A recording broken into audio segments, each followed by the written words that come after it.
What's up, guys? Doug Polk here. We're about to head over to the Rio to play in the $111,000 one drop. I tried to get something to help out with the footage, but I can't get it to work. So we're going to be doing everything by hand again as always. Let's head over to the Rio.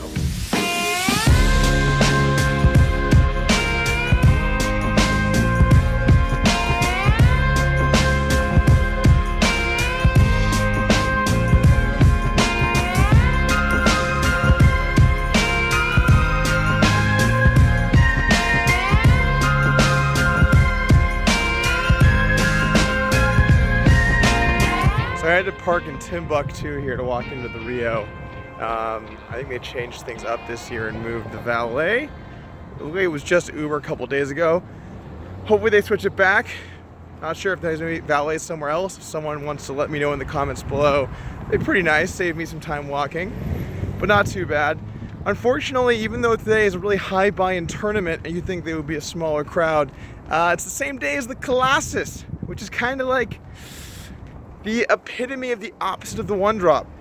Insane, massive field, low buy-in, so bit of a zoo here at the Rio, but only a couple more minutes walking in from the parking lot. I'm sure it'll be madness in the halls. We gotta get regged and get into the event. Already going, we're about 30 minutes late. No biggie, level 1 whatevs. Let's head inside. These are the iconic World Series of Poker steps, guys. Every year, you walk up these hoping win a bracelet, and mainly just fail. Part of the summer at the Rio is you have to fight the elements. Blistering heat outside, Arctic tundra, temps on the inside. Standard Rio. They changed this out. It used to be where you register to get your player's card, but now it's a little massage center. This is the line for most people. Excuse me, the line starts back there, sir. Oh, okay. Holy shit, the line? Are you kidding me? This is the line for the Colossus, my God. Whew. How's it going, man? Thank you. All right, well, luckily, we are in the still long line, but there's a line here for people that are, I believe, Diamond or better members, Total Rewards members. This looks mad as cheap. What's up, man? It took me 45 minutes to buy in. Okay, maybe I'm not gonna do this. I think there's a separate line for Rich. Jesus. All right, well, excited? Yeah, ready to go, man. Ready to go? Nice. Full 45 minutes of anticipation. So. Awesome, awesome. Yeah.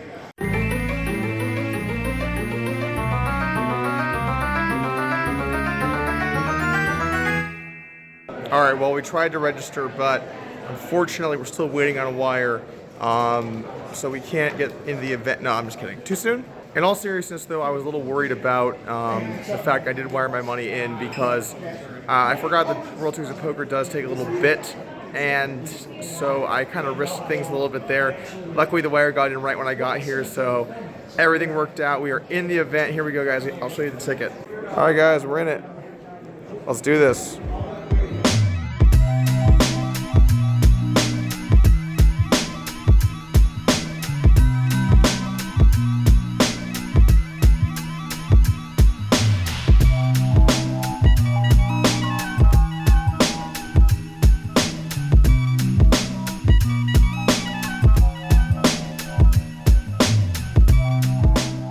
Finished the event, the one drop for the day. Sitting here with Jason Les. We both made it to day 2. What an accomplishment. We made it through 8 levels of tournament poker. 8 levels of tournament poker. We have slightly different stacks at the moment. You want to tell the good people of YouTube what we have? I have a starting stack of 500,000. I'm ending the day with about 235,000. And you have a dream. You forgot the dream. I do have a dream as well. I bagged that. I bagged the dream, and then Doug is sitting on a cool 1.5 million tournament chips. I have 1.5 million, guys. Although at one point I think I had like 2.1 or 2.2 million. It's really disappointing that you went down from there. I know. I actually walked away sort of feeling like I lost today, which is insanity. But you know, whenever you like hit a peak and then you go down a bunch, it's like It always feels I like mean, that. you know what they say about tournament poker? The day one chip leader usually wins. That's what they say. That's a thing. That's a So thing. the fact that you are no longer the day one chip leader kind of feels like you shouldn't even show up. Yeah, that's maybe I'll like skip a couple levels. Like, by the way, a lot of people did that today. There was a bunch of pre-registered stacks. Yeah. And then like people just like rolled in late. Like I don't know who the people were. I'm sure there was a mixture of. Some very rich people hanging around here. There was a point where our table, we were actually at the same table here today for Yeah. almost the entire day. Yeah, a really long time. Yeah, and there was a point where our table was me, Cheat, 4 players. One of them was Noah Schwartz. I didn't know any other players. And then 2 empty seat stacks just getting blinded down. Yeah. I was like, Cheat, this is the softest 100K ever. Raise, play really quick, no thinking. Yeah, but then they got taken out of play, so we only got like, I don't even know. We just chipped off a few annies from them. A few annies, yeah. So anyway, I had a couple hands I want to talk to you guys about today. Cheat had a pretty boring day. Not a whole lot happened. I chipped down, I got short, doubled up through Noah, and then I was just kind of hanging around, going up or down until the day ended. Yeah. We played a couple small pots against each other. He value bet me a couple times. He left me once. I called always. Good times. I was just staring down there at the 8 high, and I'm like, oh man, I really don't think Doug's gonna fold, but I'm certainly gonna bluff with 8 high. Yeah, there was a hand where I opened under the gun with king queen. She calls big blind. Flop queen jack 9. He checks. I set the trap. Try and lure him in. Maybe he can turn some kind of straight draw or some shit. Turn 7. He bets with the 8-6. I call. River 7. He bets again. I'm like, Cheat, I'm gonna pay you off here, man. I call. He's like, damn it. Not gonna get paid off. Well, oh well. You got a bluff. You do. So I had a couple big hands today that I want to talk about. I kind of talked a little bit about them on one of the earlier breaks, but my first big hand I played was Christoph Vogelsang decided to grace us with his presence, sits down fresh off of a nice $6 million win. The good life, guys. Yeah, must be pretty nice. The good life. Anyways, he sits down, play a few hands, play like maybe an orbit or so. He's not been there very long. No. And he opens out of the gun. I'm in mid position. I look down at the aces, which one of my favorite hands, probably actually my favorite hand. Yeah, that's in the top 5% of hands I play for sure. Definitely up there. I love it. Definitely up there. So he opens to around, I forgot what the big blind was at this point. I'm going to say the big blind was around 5K or so. So long ago. Yeah. No, you know it was 4K and he made 9K. Makes sense. I 3-bet to 31K in position in the hijack. Back over to Christoph, and we're at 500K effective. So I cover him, and he 4-bets to around 86,000. It was a pretty big sized 4-bet. It was a healthy. Let's get Doug to put some money in with some shitty hand sized 4-bet. Yeah. And I had aces. I kind of debated it. I do like putting them in the trap. Set it in the trap. There's always a good play. I do enjoy the trap, but I also think you have to sometimes jam, because if you always trap it, then your opponent can think that when you jam, you don't have aces. Yeah. So you gotta sometimes put in the jam, try and stack ace king or kings or queens. Also, I think it's a little bit of a different dynamic when it's like myself and Christoph, 2 players probably on the more aggressive side in the event. Yeah. I imagine there's gonna be more 3-bet bluffing going on than maybe some players. Anyway, so I jam, he snaps it off. I have aces, and he's got the ace king off, which is a great hand to be against when you have aces. It's really hard for them to honestly, improve. when you have aces, and you're like, okay, give someone a hand, you're like ace king all day, all day, because like not only are they gonna play it aggressive and think they have a good hand, they're just like dead against you. They're just dead. Yep. That's really it. So that was exciting, guys. Are you proud of me? I played aces. You guys are they're angry about the queen 6 hand. They were not happy with me. Well, you redeemed yourself by getting aces. I got aces, guys. So if I had lost to kings, I think that. Well, I hope you guys could accept that. Anyway, my other big hand. This is probably the most interesting hand I played today, by a lot. So the big blind was 6K. Right. Remember that. So hijack opens to 14K. He has around 600K. The cutoff calls. He has around 140K or 30K. The action folds to me in the big blind. I look down at the trouble hand of the day, ace king. Uh-oh. You never know what's going to happen. I squeeze to around 70K. And actually, now that I'm thinking back on it, the open was 16K, call 16K. I remember being like, oh, it's a pretty big size open. I make it 70K. Okay, yeah. Back to the original opener. Now, again, we're 600K deep, so we're quite deep in this hand. 6K big blind. We're 100 blinds deep. Yeah. I squeeze with the ace king to 70,000 back to him, and now this is where shit starts to get pretty dicey. He 4-bets to 165k. All right. Right. So I'm already like, fuck, this is going a bad direction. I was kind of on the fence if I was gonna call or jam. I was figuring. I was leaning towards flat. Anyway, so the guy that called before, he calls it off all in. So we're getting a little extra pot odds on the side here, back over to me, and I decided to go for the call. I feel like it makes a lot of sense, especially when someone's all in like that, because it makes bluffing me off my hand to a flop less good, you know, because you're gonna have to beat the all-in player. So I feel like it just makes it a better spot for me to call. Anyway, so I flat.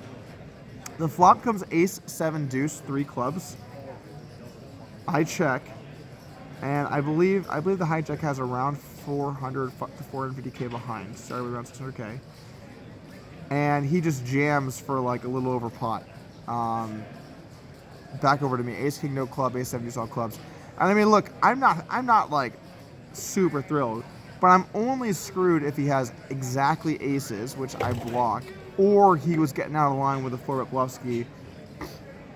Possible. I mean, I wouldn't say that's impossible, but pretty unlikely, especially the player was a little bit probably on the more conservative side of players, I would say. Yeah. And I guess I expected to to be up against ace king a lot. There was a weird moment where he's like, all right, club check, and looks at his hand. And I'm like, I really don't think he has aces here. Like, imagine you have top set there, and you're like, club check, and you like look down your hand. That, by the way, if someone did that, next level. BRB writing that down. BRB, club check with top set. That's going in my playbook. Anyway, so he just jams the flop. Like 4 something.